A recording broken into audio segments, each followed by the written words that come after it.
Ada suatu kisah dari salah seorang nabi yang meninggalkan sandalnya di surga. Dia adalah Nabi Idris. Pada suatu ketika, Nabi Idris AS didatangi Israel, malaikat pencabut nyawa yang menyamar sebagai seorang laki-laki tampan atas izin Allah.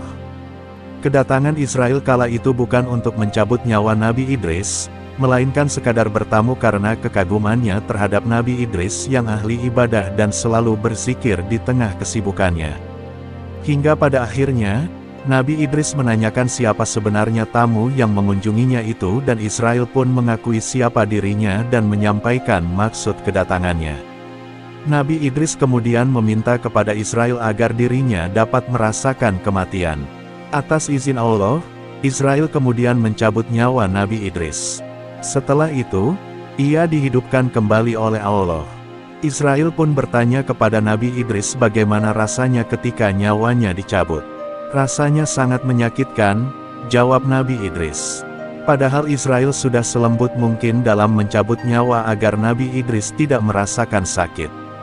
Nabi Idris kemudian menyampaikan keinginannya untuk melihat neraka dan surga. Atas izin Allah, Israel lantas mengantar Nabi Idris menuju ke neraka. Betapa terkejutnya Nabi Idris kala itu melihat kondisi neraka yang sangat menyeramkan. Kemudian, ia diajak menuju ke surga. Ia merasa takjub dengan keindahan surga yang jauh berbeda dengan neraka yang ia lihat sebelumnya. Di surga, sungai-sungai mengalirkan air yang jernih, banyak pepohonan rindang dengan buah-buah yang lezat, dan pemandangan indah lainnya. Ketika keluar dari surga, Nabi Idris teringat telah meninggalkan sandalnya di dalam. Ia kemudian meminta Israel untuk menunggu dan ia masuk kembali mengambil sandalnya. Beberapa sumber menyebut sandal tersebut tertinggal di bawah pepohonan yang rindang. Setelah beberapa waktu, Nabi Idris tak kunjung kembali menemui Israel. Ternyata, Nabi Idris tidak mau meninggalkan surga karena betah di sana. Ia juga berkata bahwa dirinya sudah mengalami kematian dan dimasukkan surga. Israel yang merasa kebingungan lantas melaporkan kejadian itu kepada Allah. Akhirnya, Nabi Idris mendapat izin dari Allah untuk tetap tinggal di surga.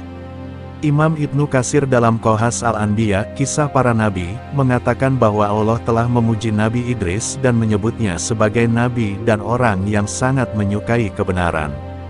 Idris yang dimaksud tidak lain adalah Hanuh.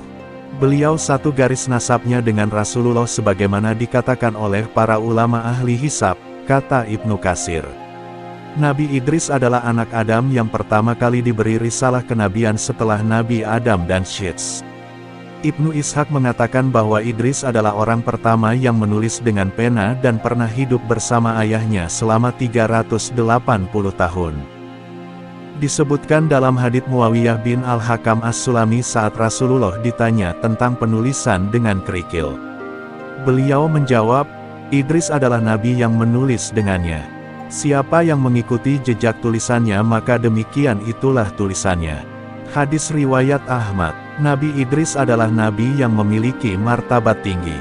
Sebagaimana Allah berfirman, dan kami telah mengangkatnya ke tempat martabat yang tinggi. Al-Quran Surat Maryam, 57. Ketinggian martabatnya telah ditegaskan dalam kitab Sahih Bukhari dan Muslim, tentang hadits Isra, Miraj bahwa Rasulullah pernah bertemu dengan Nabi Idris yang berada di langit keempat. Kisah Nabi Idris diceritakan dalam Al-Quran. Allah berfirman, dan ceritakanlah, hai Muhammad kepada mereka, kisah Idris yang tersebut di dalam Al-Quran. Sesungguhnya, ia adalah seseorang yang sangat membenarkan dan seorang nabi dan kami telah mengangkatnya ke tempat martabat yang tinggi. Al-Quran Surat Maryam, 56-57.